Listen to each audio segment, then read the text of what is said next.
Les petits jeunes avec le sourire comme ça, oh là là, regarde, tiens le papier là, voilà, ici là, parce que ça va s'ouvrir. Merci. C'est un peu la course dans les vestiaires avant d'entrer sur le terrain. Plusieurs générations s'activent en équipe pour y installer dans quelques instants quelques 270 plats et 150 desserts. C'est pas à manger. Hein, je pense que tout le monde va être satisfait. Mais avant d'attaquer, le public doit patienter. Tout est disposé sous les yeux des premiers arrivants qui commencent à saliver et à réaliser l'ampleur du festin qui les attend. Les gens se sont vraiment défoncés, ouais. C'est incroyable. Hein, on va goûter. Ça vous impressionne?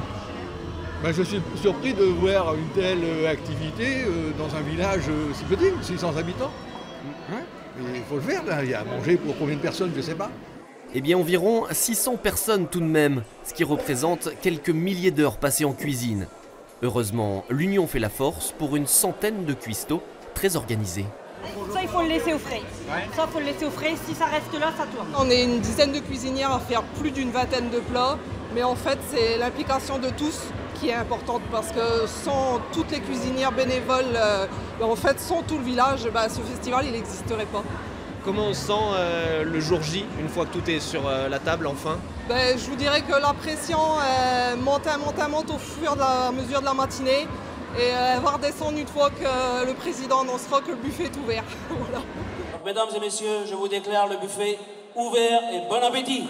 Encore faut-il attraper une assiette et choisir entre l'encorné, le crabe, le saumon, les moules ou encore le homard aux 1001 saveurs. Tout ne tiendra pas dans la première assiette. Tout est donc question d'organisation. Remplir mon assiette, dans le fond, c'est seulement par les espaces disponibles là, que j'y vais. Parce que je crois qu'au deuxième tour, il va y avoir vraiment encore de la disponibilité. On m'a dit que c'est vraiment un festival complet ici. Il y a de l'encorné, il y a de la Saint-Jacques, du homard. Encore de la Saint-Jacques et du homard. Moi, je me suis vraiment focalisé là-dessus. Homard et Saint-Jacques, c'est Il reste de la place dans l'assiette encore? Non, j'ai plus de place. J'en ai même un petit peu en dessous. Une petite viande de cachet. Donc là, je vais retourner à la table et savourer tout ça. Et c'est parti pour un véritable chassé-croisé de la table au buffet, en prenant bien sûr le temps de se régaler. C'est excellent, ce qu'on a pris jusqu'à présent est très très bon.